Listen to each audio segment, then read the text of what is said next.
Selamat pagi. Terima kasih kesempatan diberikan kepada saya untuk mempresentasikan tugas review buku mata kuliah metode penelitian sosial kualitatif tentang politik nuklir senjata. Pertama-tama saya akan memperkenalkan nama saya. Nama saya Ardiansa Valentino Sadama, NIM 180303015.2, kelas D semester 6, prodi sosiologi.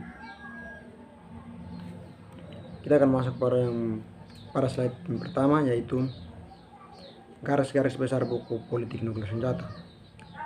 Buku ini mulai dengan landasan ilmu senjata nuklir ONS, cara kerjanya dan kerusakannya yang dapat ditimbulkannya. Pertama, pembaca diberikan pengantar dasar-dasar senjata nuklir dan apa yang membuat mereka gopeng, termasuk penjelasan tentang fisi dan fusi nuklir, dan pentingnya uranium dan plutonium untuk ledakan nuklir. Yang kedua, perlombaan menguasai teknologi nuklir dan AS Manhattan. Proyek tercakup sebagai satu-satunya penggunaan senjata nuklir melawan perang Hiroshima dan Nagasaki pada tahun 1945, dan efek dari dua ledakan nuklir bangsa di kota-kota ini. Akhirnya bab ini membahas perbedaan antara bom atom dan bom hidrogen dan memberikan gambaran tentang kapasitas destruktif dari senjata-senjata ini jika mereka akan digunakan lagi. Kedua, secara analisis diperluas untuk melihat pengujian atom, radiasi, dan kontaminasi dari berbagai jenis senjata nuklir yang menyatakan saat ini memiliki apa dan bagaimana senjata nuklir akan disesuaikan dan digunakan. Yang berikut, bab ini dimulai dengan menyelidiki dampak dari uji coba nuklir 256 yang dimilikinya terjadi sejak 1945 dan bagaimana pengujian mendorong pengembangan lebih banyak kekuatan nuklir yang lebih canggih dan lebih hebat. Kita masuk pada slide yang berikut. Apa itu senjata nuklir dan mereka sangat kuat? Senjata nuklir adalah senjata yang mendapat tenaga dari reaksi nuklir dan mempunyai daya pemusnahan yang dahsyat. Sebab bom nuklir mampu memusnahkan sebuah kota. Energi yang dilepaskan dan karenanya kekuatan ledakan. Ada 3 isotop kimia yang telah digunakan untuk membuat nuklir bom. Unsur yang terjadi secara alami: uranium 235, barium,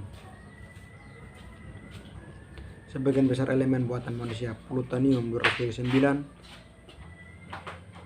dan ada secara alami tidak dalam konsentrasi yang cukup tinggi untuk bom, dan uranium 233 yang digunakan dalam percobaan nuklir senjata oleh Amerika pada tahun 1990-an, tapi dengan cepat ditinggalkan sebagai sumber bom. Semua senjata nuklir yang digunakan sejak 1945 telah digunakan baik 235 atau 239. Isotop kimia ini disebut sebagai fissile material karena kemampuannya untuk fisi dan menopang reaksi berantai nuklir. Kita masuk pada slide yang berikut. Bom atom dan bom hidrogen menilai kapasitas merusak. Bom atom adalah senjata nuklir yang ledakannya dari reaksi fisi. Energinya diperoleh dari inti atom yang mempunyai kekuatan ledakan diukur dalam kiloton dan ribuan ton. Bom hidrogen adalah senjata nuklir yang memanfaatkan energi dari reaksi fisi nuklir, utama untuk mendapatkan dan membakar reaksi fusi nuklir. Kedua kapasitas keduanya, bom hidrogen lebih dahsyat daripada bom atom karena 1000 kali lebih kuat dari bom atom. Kita masuk pada slide yang berikut. Menguji, mengotorisasi, dan mengirim senjata. Ada lebih dari 2000 uji coba nuklir sejak 1945. Mayoritas dari ini telah dilakukan oleh Amerika Serikat. Pengujian nuklir memiliki dampak yang cukup besar terhadap lingkungan dan radiasi, dan kejatuhannya disebabkan oleh pengujian nuklir.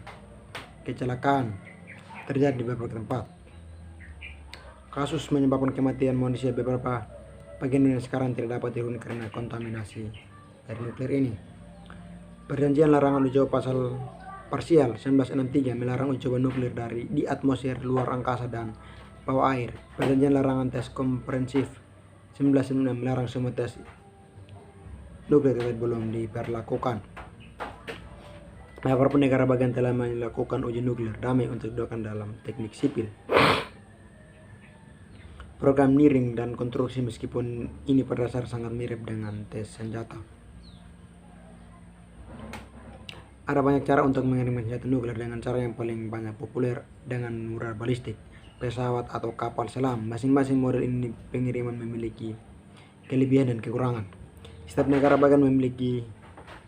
negara bagian dengan nuklir senjata memiliki setidaknya satu dari metode pengiriman ini untuk senjata nuklir mereka, dan beberapa memiliki campurannya untuk memastikan bahwa senjata mereka dapat digunakan dengan baik. Setiap negara punya memiliki cara yang sedikit berbeda untuk miniaturisasi dan menggunakannya senjata nuklir. Tidak ada tombol nuklir di atas meja pemimpin negara bersenjata nuklir manapun. Kita masuk pada slide yang berikut. Proliferasi nuklir dan sama nuklir, sedangkan yang terbagi atas beberapa bagian. Yang pertama, sedangkan ancaman terhadap kemampuan nasional tentunya merupakan salah satu alasan mengapa beberapa negara telah memilih untuk membuat bom atom. Itu bukan satu-satunya model untuk menjelaskan nuklir akuisisi dan retensi. Penggerak utama lain termasuk politik dalam negeri, budaya, norma, dan determinasi teknologi. Hal yang sama berlaku untuk mengapa beberapa negara bagian yang bisa membuat bom memilih untuk tidak melakukannya. Budaya strategis, lensa yang mengaludinya lingkungan ancaman eksternal berada dan dipahami dan ditanggapi juga merupakan variabel penjelas kunci untuk putusan bom itu. Proliferasi vertikal melibatkan negara-negara bersenjata nuklir membangun lebih banyak nuklir. Senjata proliferasi horizontal adalah perolehan senjata nuklir oleh aktor baru. Keduanya menghadirkan tantangan bagi tatanan nuklir global. Dalam 4 dekade pertama era nuklir, senjata total presiden nuklir global meningkat secara eksponensial, tapi jumlah keseluruhan telah berkurang saat itu 1985. Selama periode waktu yang sama telah terjadi penyebaran nuklir yang lambat senjata nuklir untuk aktor baru, namun peningkatan pelaku nuklir belum tentu berarti peningkatan senjata nuklir. Kita dapat membagi sejarah nuklir menjadi 2 periode, yaitu karakter krisis nuklir agak dipicu oleh kebuntuan nuklir perang dingin, perlombaan senjata dan ancaman utama perang nuklir AS, sekutu NATO-nya dan Uni Soviet, dan skor nuklir EG, di mana fokusnya telah bergeser ke ancaman horizontal proliferasi bom ke aktor baru, baik aktor negara maupun non negara. Kita masuk pada slide yang berikut. Revolusi nuklir, strategi nuklir, dan perang nuklir. Revolusi nuklir adalah pengertian bahwa senjata nuklir pada dasarnya mengubah cara berpikir tentang peperangan dan kegunaan militer memaksa, namun penerapannya diperdebatkan. Pencegahan nuklir ialah kemampuan yang dirasakan untuk menghalangi atau mencegah nuklir serangan melalui ancaman pembalasan nuklir. Persepsi keduanya, keinginan dan kemampuannya untuk menggunakan senjata nuklir, merupakan bagian dari fundamental dari nuklir pencegahan. Perlombaan senjata nuklir didorong oleh dilema kemampuan, kondisi ketidaktahuan tentang tindakan dan niat orang lain yang mendefinisikan internasional politik terlepas dari alasan asli akuisisi nuklir. Inti dari Mutual Assured Destruction adalah memastikan bahwa kedua belah pihak ada rentan terhadap serangan nuklir dan keduanya dapat membalas secara teori. Ini memastikan bahwa tidak ada aktor rasional yang akan berusaha menyerang lebih dulu dengan senjata nuklir. ONS. Kebijakan konvensional untuk menunjukkan bahwa perang nuklir tidak pernah bisa dimenangkan, tetapi ini bisa menghentikan negara-negara bahkan mempertimbangkan opsi untuk pertukaran nuklir terbatas. Terlalu percaya diri adalah perhatian utama. Salah satu penilaian sifat alami manusia, tetapi di sama nuklir biaya untuk melakukan kesalahan ini berpotensi menjadi bencana. Buku terbagi dalam ini. Kita masuk pada slide yang berikut.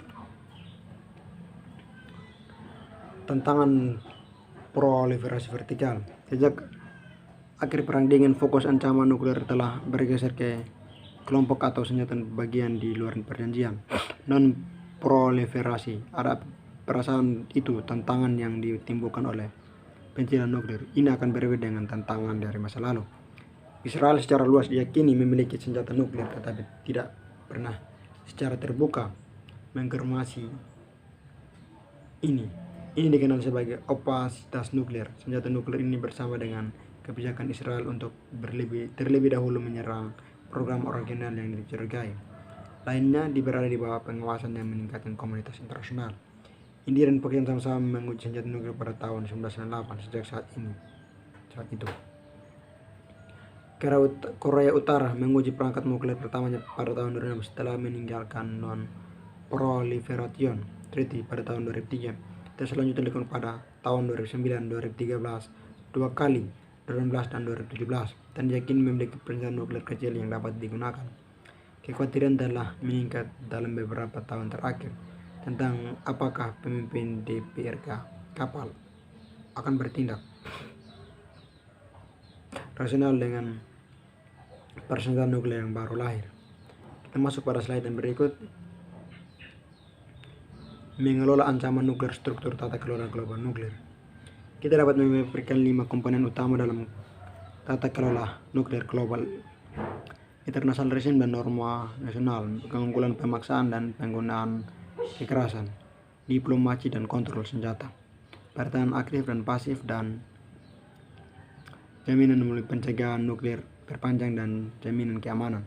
Masing-masing memiliki hubungan aktif dan kekuatan dan kelemahan, dan tidak ada lagi yang mewakili solusi komprehensif untuk tantangan nuklir saat ini. Inti dari aparat regulasi nuklir global terus berlanjut dari non-proliferasi internasional berdasarkan kesepakatan, terutama perjanjian non-proliferasi dan diplomasi dan norma. Tetapi ini semakin meningkat. Pencegahan senjata adalah proses di mana ancaman nuklir dikelola, dikurangi atau diintimidasi melalui diplomasi dan perjanjian hukum internasional. Itu mayoritas perjanjian ini terjadi antara Amerika Serikat dan Rusia karena stok nuklir mereka yang besar, kontrol senjata di masa depan, dan dapat mencakup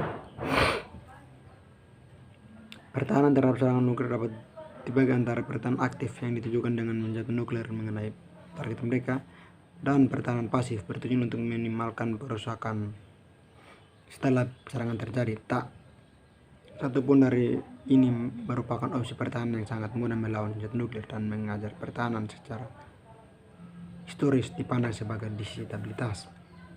Kita masuk pada slide yang berikut. Senjata nuklir dan aturan negara. Kemungkinan bahwa aktor non-negara atau kelompok teroris dapat memperoleh pekerjaan senjata nuklir atau bahan fisil yang dibutuhkan untuk bom nuklir mentah adalah salah satu masalah paling mendesak dalam nuklir global kontemporer. Pemesan, sedangkan pembuatan bahan fisil dan bangunan bom nuklir dari awal mungkin di luar kemampuan seorang teroris. Organisasi mengingat kompleksitas teknik dan industri dan NRBI MOUSH.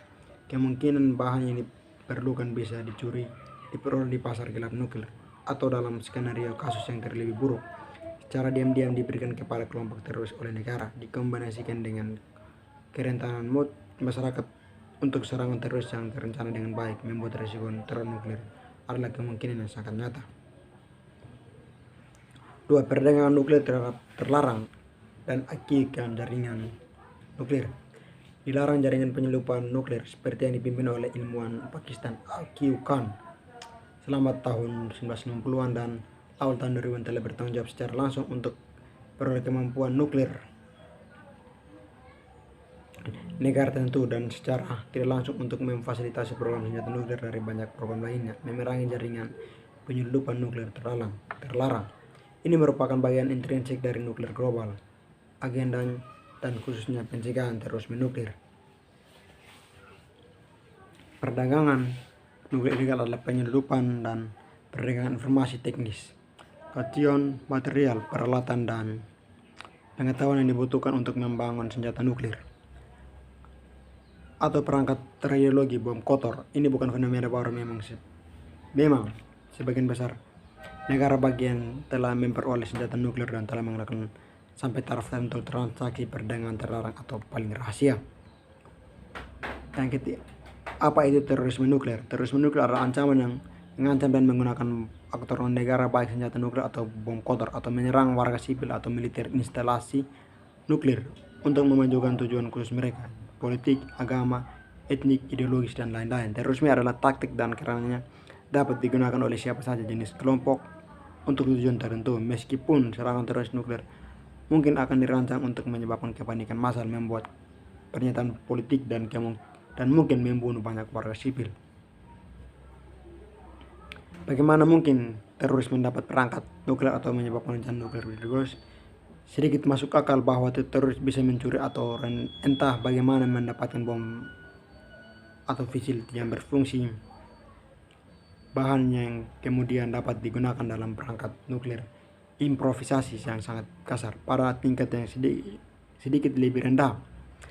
Teroris mungkin lebih milih untuk menyerang fasilitas umum atau pembangkit listrik tenaga nuklir sipil digunakan radio yang lebih mutatif bahan dalam bom kotor radiologis atau berusaha untuk menyebabkan atau memperburuk krisis nuklir dengan cara lain. Kita masuk pada slide yang berikut. Perlucutan senjata nuklir. Hampir segera setelah bom nuklir ditemukan, ada tekanan untuk melakukan lucuti seluruhnya. Rencana Barrow 1946 adalah yang pertama dari banyaknya upaya gagal produksi senjata nuklir total. Namun demikian, tujuan produksi senjata nuklir dilembangkan dan oleh Perserikatan Bangsa-Bangsa, terutama konferensi tentang produksi senjata.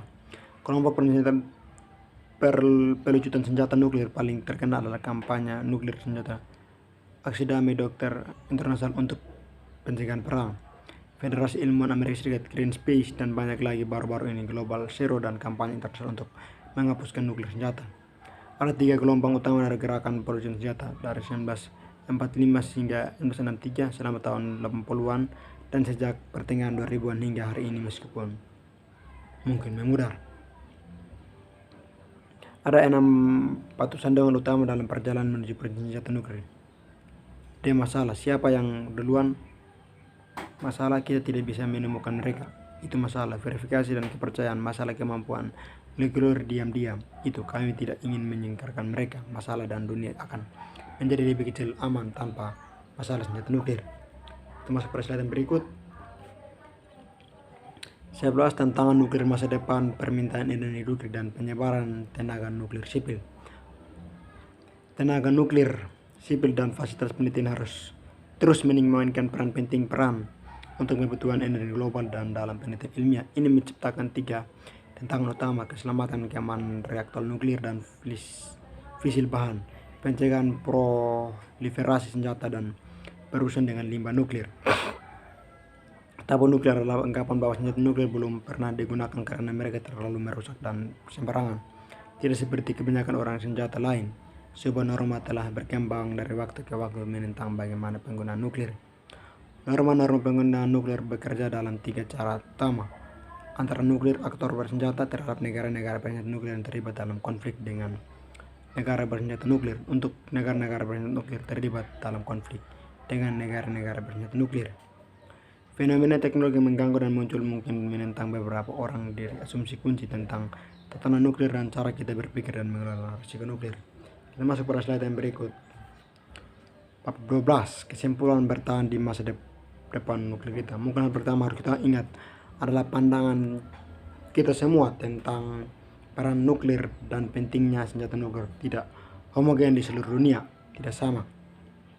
Dan kami harus waspada terhadap bias analitis daripada etnosentris. Sederhananya dan sementara keamanan bisa dibilang variabel dominan di seluruh kasus, negara membangun, mempertahankan, dan